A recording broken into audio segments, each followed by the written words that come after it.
Chandrayaan 3 mission सफल हुआ तो एक नया इतिहास बन जाएगा, पर यह केवल एक वैज्ञानिक उपलब्धि तक सीमित नहीं है। इस मिशन के सफल होने से असली फायदा क्या होने वाला है, सब कुछ विस्तार से आपको बताएंगे।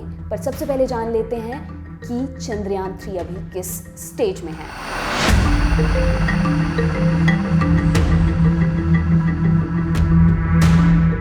चंद्रयान 3 को 14 जुलाई 2023 की दोपहर 2:35 पर पृथ्वी से लॉन्च किया गया। 19 अगस्त की मध्यरात्रि के बाद रात 1:50 पर चंद्रयान की गति कम करने के लिए दूसरा और फाइनल डीबूस्टिंग ऑपरेशन पूरा हुआ। अब लैंडर चांद से 25 किलोमीटर की मिनिमम दूरी और 134 किलोमीटर की मैक्सिमम दूरी वाले ऑर्बिट में है। लैंडर के इंस्ट्रूमेंट्स की जांच के बाद अगर सब कुछ ठीक रहा तो 23 अगस्त को शाम 6:04 पर चांद के दक्षिणी ध्रुव के इलाके में सॉफ्ट लैंडिंग करेगा, मतलब हौले से चांद की जमीन पर कदम रखेगा। ये मिशन सफल हुआ तो अमेरिका, रूस और चीन के बाद भारत ऐसा करने वाला चौथा देश बन जाएगा। लेकिन ये होड़ है किस लिए? करोड़ों खर्च करके चांद के दक्षिणी ध्रुव पर आखिर ढूंढा क्या जा रहा है, ये बताते हैं।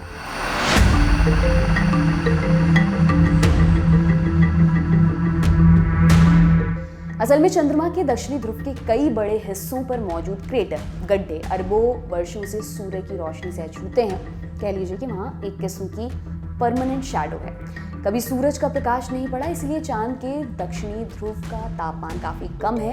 इसीलिए ये मत रहा कि यहाँ के क्रेटर्स में बर्फ मिल सकती है, और यही कारण है कि सारे ताकतवर देशों ने अपनी मून मिशंस में चांद के दक्षिणी ध्रुव पर फोकस किया, छानबीन की। इनमें अमेरिका के लूनर प्रोस्पेक्टर LRO एलक्रॉस, चीन का चैंग-ई 4 और भारत का चंद्रयान 1 प्रमुख हैं। चांद के दक्षिणी ध्रुव के क्रेटर्स की रचना के बारे में अगर हम बात करें तो ये एकदम अनोखी है।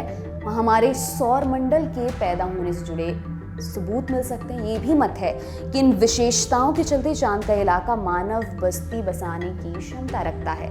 अमेरिका का नासा भी अपने आर्टेमिस 3 कार्यक्रम के जरिए चांद पर 2025 में जो मानव अभियान भेज रहा है वो भी दक्षिणी ध्रुव पर ही जाएगा। दुनिया के दूसरे कई देशों की अंतरिक्ष एजेंसियां और निजी कंपनियां चंद्रमा के क्षेत्र का पता लगाने के लिए मिशन की योजना बना रही हैं। लेकिन चंद्रयान 3 मिशन से सीधे तौर पर कोई नई चीज नहीं मिलने जा रही है। पहले के अभियानों की तरह ये भी एक खोजी अभियान है, एक एक्सपेरिमेंट है। लेकिन इस मिशन से मिलने वाला डेटा भविष्य में चांद को लेकर बड़ी संभावनाओं के रास्ते हमारे लिए खोल सकता है। मसलन चांद पृथ्वी से करीब 3,84,000 किलोमीटर दूर है, फिर भी चांद पृथ्वी को प्रभावित करता है। कैसे? असल में पृथ्वी अपने अक्ष पर झुकी हुई है, ये हम जानते हैं। इस झुकाव को नियंत्रित करने का काम चांद भी करता है, और इस नियंत्रण से पृथ्वी की जलवायु प्रभावित होती है। पृथ्वी पर समुद्री ज्वार भाटा, हाई टाइड, लो टाइड भी चांद की वजह से आता है। माने समुद्री लहरों की गति और प्रकृति भी चांद नियंत्रित करता है।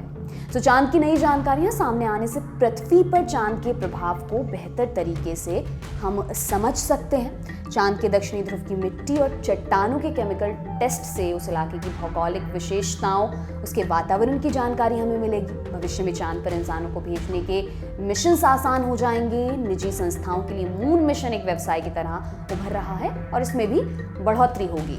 ये तो इस मिशन के सीधे फायदे हैं, जो डेटा इकट्ठा होगा उससे मिलने वाले फायदे।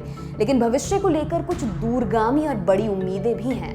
चांद पर जीवन की संभावना ढूंढ रहे वैज्ञानिक जानते हैं कि चांद पर तापमान पृथ्वी की तरह जीवन के योग्य नहीं है। चांद पर तापमान बहुत तेजी से बदलता रहता है। दिन में चांद 127 डिग्री सेल्सियस तक गर्म, जबकि रात में -173 डिग्री सेल्सियस तक ठंडा।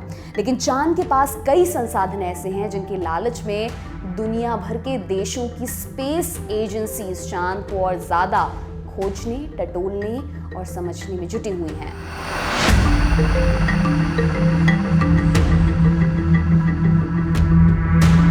चांद के पास क्या है जो हमें चाहिए?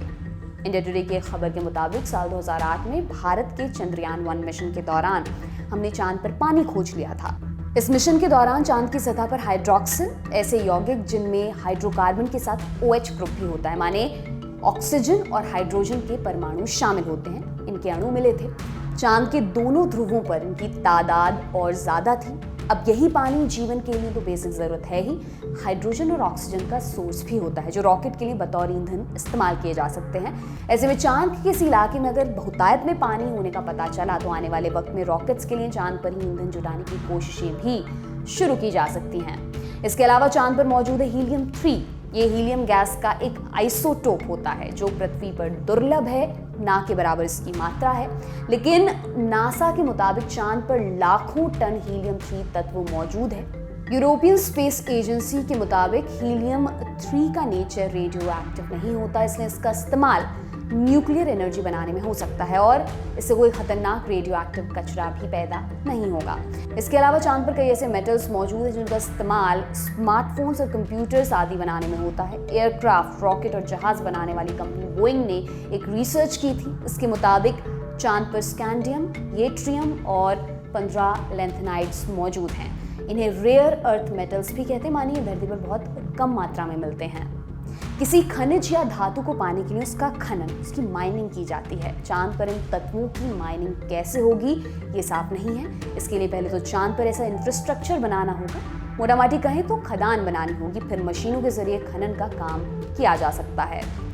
लेकिन ये संभावनाएं भी दूर की कौड़ी हैं और चांद पर खनन कौन करेगा और जो भी इस खनन से निकलेगा उसका मालिक कौन होगा, इसे लेकर दुनिया के देशों के बीच अधिकार की लड़ाई जारी है। साल 1966 में United Nations outer space treaty में कहा गया कि दुनिया का कोई भी देश चांद या किसी भी और खगोलीय पिंड पर अधिकार का दावा नहीं कर सकता और अंतरिक्ष में जो भी रिसर्च या खोजबीन होगी उसे सभी देशों का फायदा होना चाहिए। इसके बाद साल 1979 में मून अग्रीमेंट हुआ। इसमें भी कहा गया कि चांद का कोई हिस्सा किसी देश या संस्था की प्रॉपर्टी नहीं हो सकता। इसी तरह साल 2020 में अमेरिका ने आर्टेमिस अकॉर्ड्स की घोषणा की। इसके जरिए चांद पर सेफ्टी जोन बनाने की बात कही गई। भारत सहित कई देश इस पर साइन कर चुके हैं, लेकिन अभी रूस और चीन इस समझौते से दूर है। और आपके लिए तमाम जानकारी लेकर आए हैं हमारे साथी शिवेंद्र। मेरा नाम दिव्यांशी सुमराव है। आप देखते रहिए दी लल्लन टॉप। बहुत बहुत शुक्रिया।